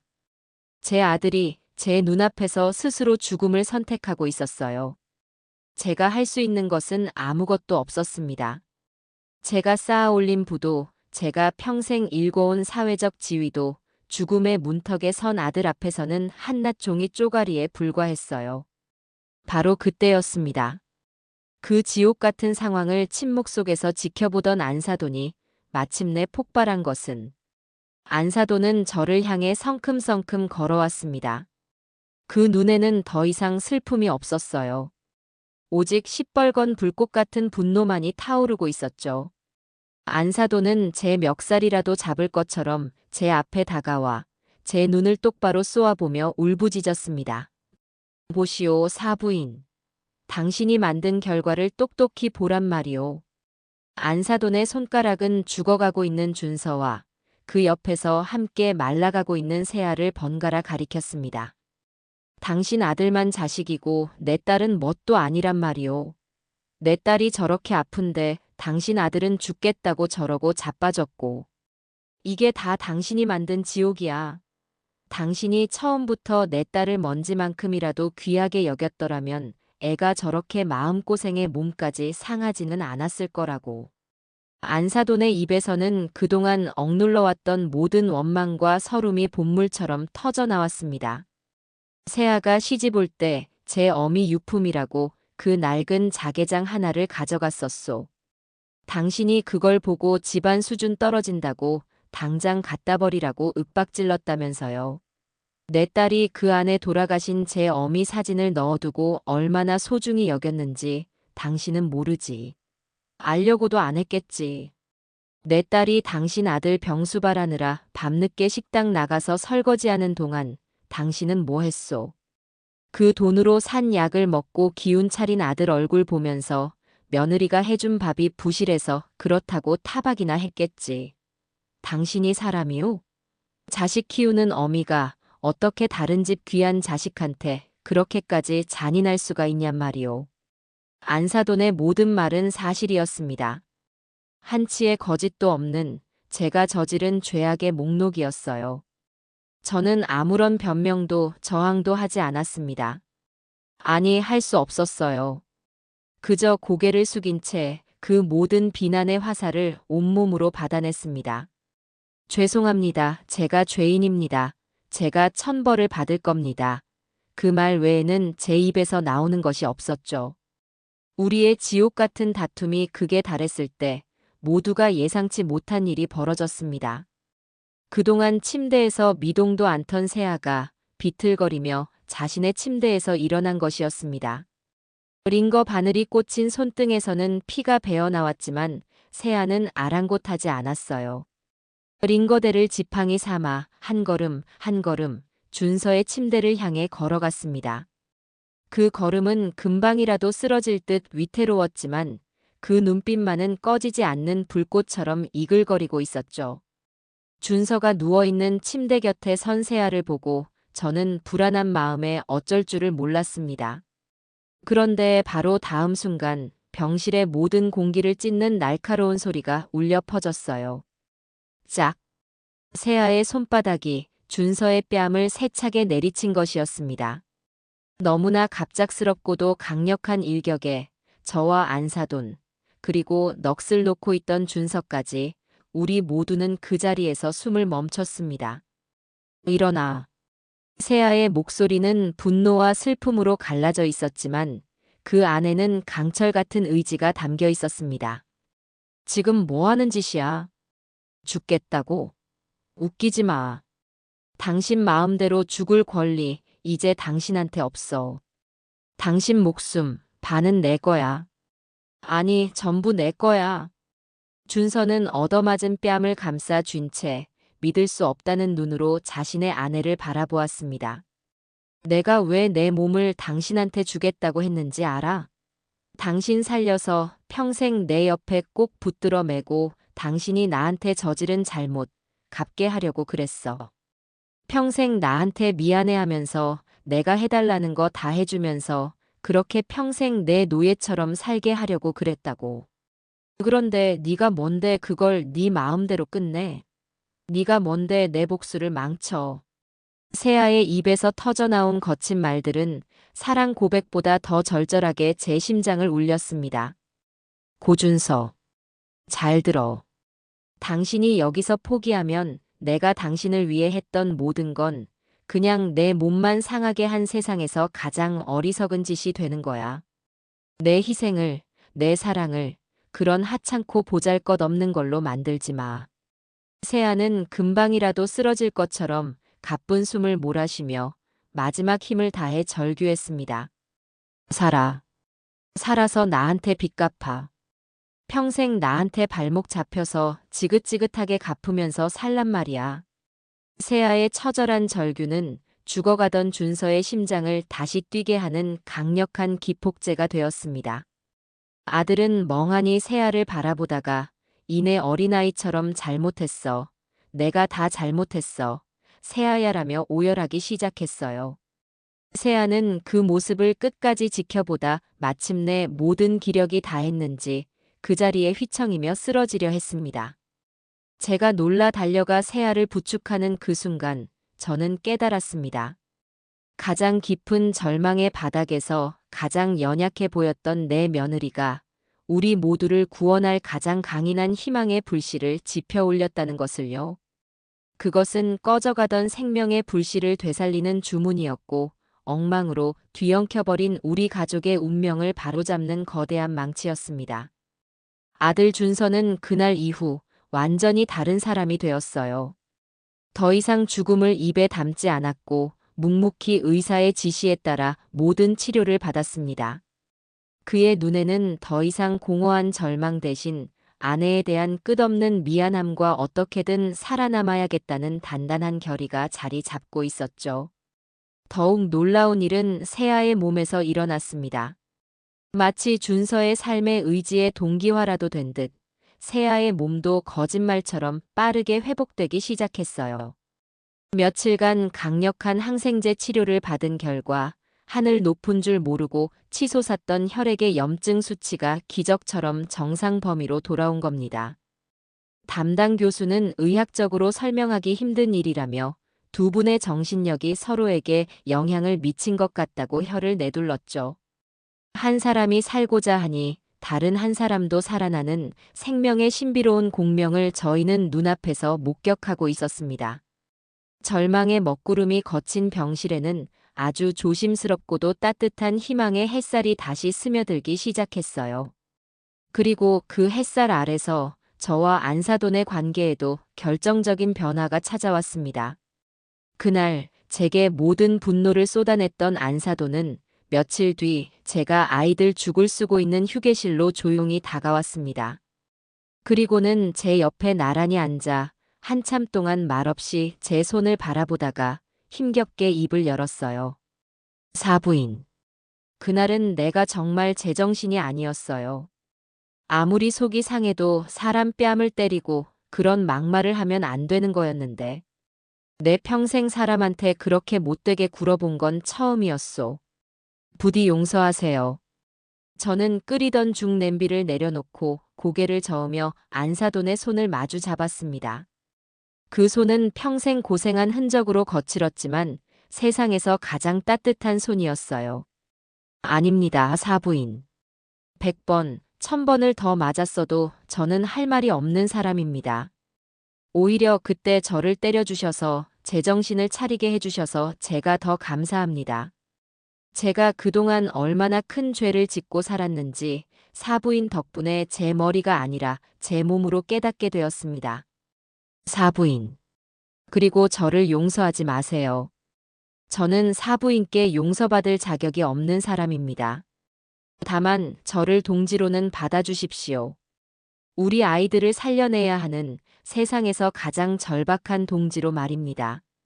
제 진심 어린 말에 안사돈의 눈시울이 붉어졌습니다. 우리는 서로의 손을 잡고 한참 동안 말없이 눈물만 흘렸어요. 그것은 저희 두 사람이 나눈 진정한 의미의 화해였습니다.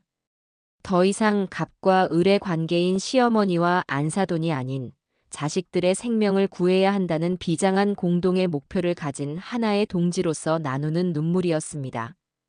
우리라도 정신 바짝 차려야지 애들 보기에 부끄럽지 않게.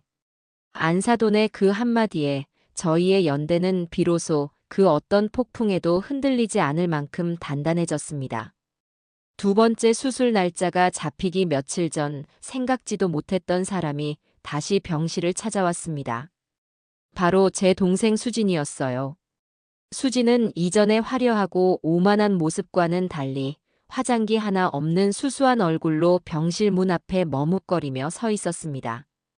그 손에는 값비싼 과일 바구니 대신 따뜻한 김이 나는 커다란 보온 죽통이 들려 있었죠. 수진은 저희 앞에 죽통을 아주 어색하게 내려놓으며 우물쭈물 입을 열었습니다. 언니도 그리고 사부인도 기운 내셔야지. 이건 내가 어젯밤에 시장 가서 제일 좋은 전복으로 사다가 밤새 직접 쑤어온 전복죽이야. 그리고는 제 곁에 다가와 모기만 한 목소리로 속삭였어요. 언니, 내가 지난번에 와서 정말 못할 말을 했어. 내가 생각이 짧았어. 미안해. 그것은 거창하거나 극적인 사과는 아니었지만 동생의 진심이 담긴 서툴지만 따뜻한 화해의 손길이었습니다.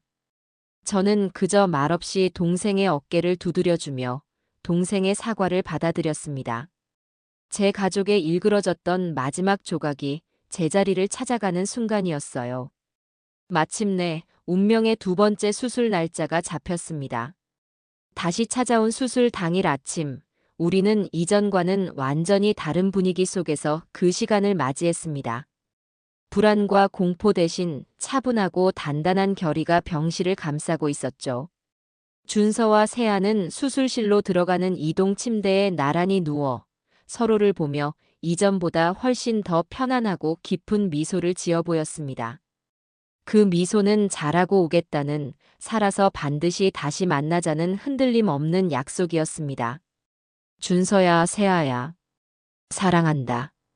내 아들, 내 딸. 정말 사랑한다. 제 입에서 제가 평생 단 한 번도 제 자식에게 직접 해본 적 없는 그 말이 너무나도 자연스럽게 흘러나왔습니다.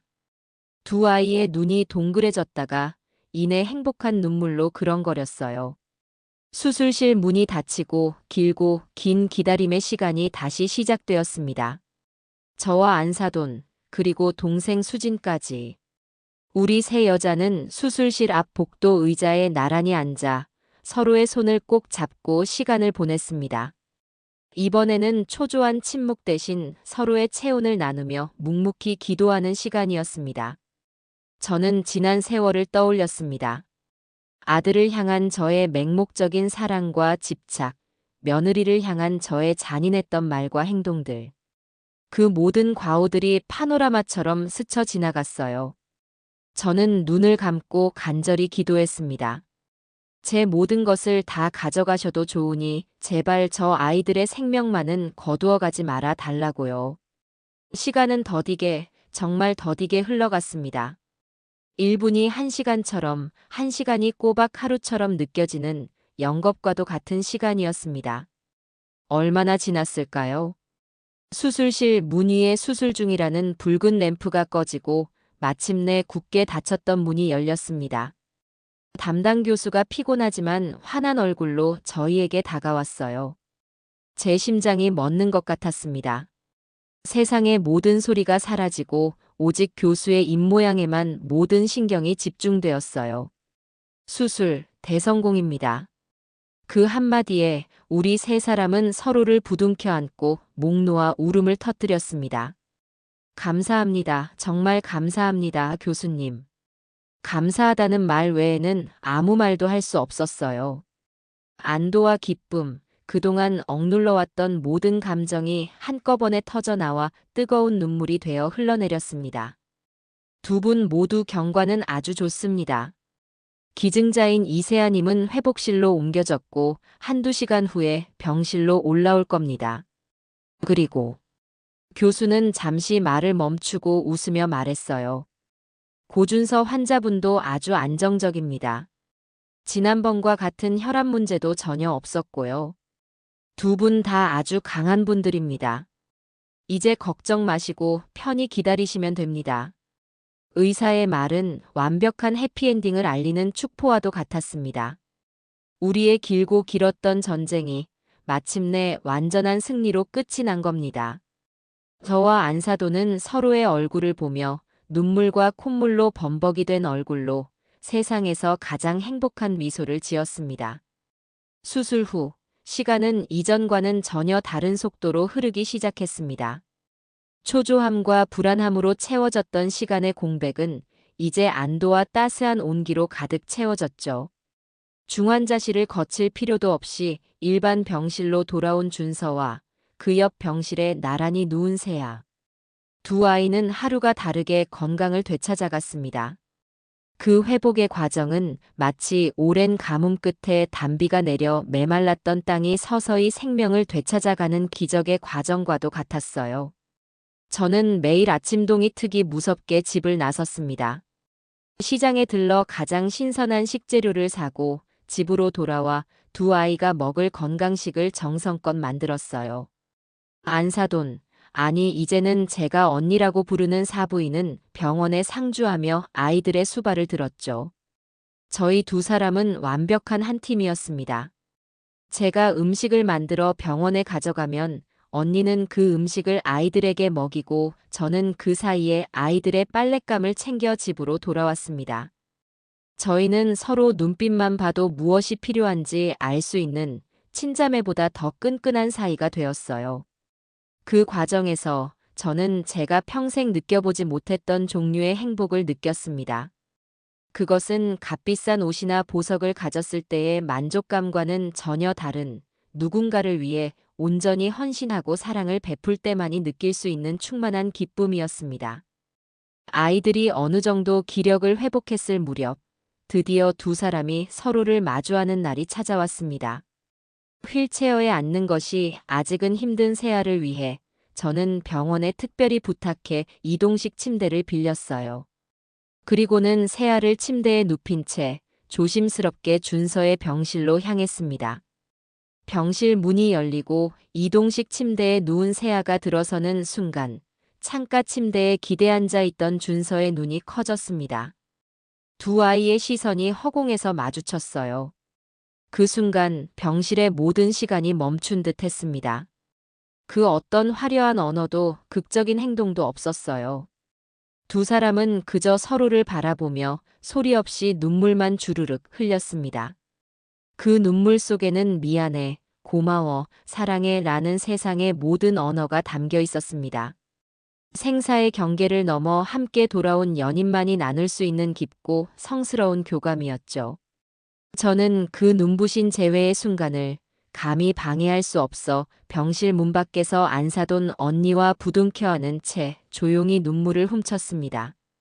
마침내 두 아이가 퇴원하던 날, 우리 집은 정말 오랜만에 진짜 사람 사는 집의 온기로 가득 찼습니다. 저는 그날 저녁 온 가족이 거실에 모인 자리에서 제 방 앙금고 깊숙한 곳에 수십 년간 고이 보관해 두었던 작은 오동나무 상자를 꺼내왔습니다. 세아야, 준서야. 그리고 언니. 잠시 내 말 좀 들어줘. 모두의 시선이 제게로 향했어요. 저는 떨리는 손으로 오동나무 상자를 열었습니다. 그 안에는 손때가 묻어 반질반질해진 낡은 비취 옷반지 하나가 고운 비단 위에 놓여 있었습니다. 그것은 제가 시집 올 때 저희 시어머니께서 이게 우리 집안의 뿌리다라며 제 손에 끼워주셨던 반지였고, 그 시어머니는 또 당신의 어머니에게서 물려받았던 우리 집안의 역사와 정신이 담긴 유일한 갑오였습니다. 저는 세아의 앞에 다가가 그 아이의 손을 잡고 망설임 없이 한쪽 무릎을 꿇었습니다. 어머니, 또 왜 이러세요? 제발 일어나세요.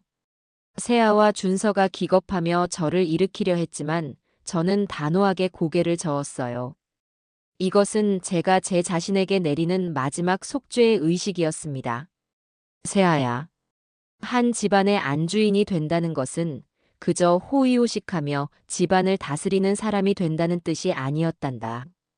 집안의 어른을 공경하고 남편을 살뜰히 보살피며 가장 중요하게는 그 어떤 비바람이 몰아쳐도 묵묵히 가족을 지켜내는 뿌리 깊은 나무가 되어야 한다는 뜻이었어. 나는 그 역할을 제대로 해내지 못한 아주 이기적이고 못난 어미였다. 저는 세아의 왼쪽 약지 손가락에 차갑지만 영롱한 빛을 내는 옥반지를 조심스럽게 끼워주었습니다. 이제부터 이 집의 기둥, 이 집의 진짜 주인은 너다, 세아야. 이 어리석고 못난 시어미는 이제 네 뒤에서 조용히 너를 돕고 응원하며 살아갈 뿐이다. 부디 이 집안을, 그리고 내 아들 준서를 잘 부탁한다. 제 진심 어린 고백에 세아의 눈에서 다시 한번 굵은 눈물이 툭 하고 떨어졌습니다. 세아는 더 이상 저를 밀어내지 않았어요. 저를 따뜻하게 부축해 일으켜주며 제 품에 와락 안겨 한참을 어린아이처럼 서럽게 울었습니다. 그것은 우리 두 사람이 나눈 길고 길었던 상처와 오해를 완전히 씻어내는 진정한 화해와 용서의 눈물이었습니다. 그로부터 1년이라는 시간이 흘렀습니다. 우리 집에는 많은 것이 변했어요.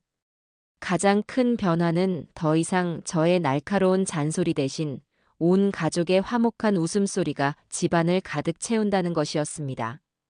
건강을 완전히 되찾은 준서는 이제 아내를 세상에서 가장 귀한 보물처럼 아끼고 사랑해주는 든든한 남편이 되었습니다. 주말이면 저를 대신해 서툰 솜씨로나마 주방에 들어가 아내가 좋아하는 파스타를 만들기도 하죠. 세아는 그런 남편을 보며 세상에서 가장 행복한 미소를 짓고 저는 그런 아이들을 보며 더 없는 충만함에 젖어들곤 합니다. 오늘 같은 주말 오후면 우리는 모두 거실에 모여 각자의 시간을 보냅니다. 저는 뜨개질을 하고 이제는 저와 한 집에 살며 친자매처럼 지내는 언니는 제게 다정하게 술을 놓는 법을 가르쳐줘요. 준서는 아내의 무릎을 베고 누워 책을 읽고 세아는 그런 남편의 머리카락을 부드럽게 쓰다듬어 줍니다. 아이는 없지만 저희는 그 누구보다 완벽하고도 행복한 가족이 되었습니다. 저는 문득 뜨개질을 멈추고 이 평화롭고도 눈부신 거실의 풍경을 바라보았습니다. 창밖으로 쏟아지는 따스한 가을 햇살이 아이들의 행복한 웃음 위로 금가루처럼 쏟아져 내리고 있었어요. 사람들은 기적을 아주 특별하고 거창한 것이라 말하지만 제게 기적은 바로 이 저녁의 평범하고도 소중한 풍경이었습니다. 우리는 서로의 심장을 겨누었던 그 차갑고 어두운 자리에서 서로의 심장을 기꺼이 나누어 주었고 마침내 진짜 가족이라는 이름의 눈부신 기적이 되었어요. 제 길고 혹독했던 겨울은 그렇게 비로소 영원한 끝을 고하고 따뜻한 봄을 맞이하고 있습니다.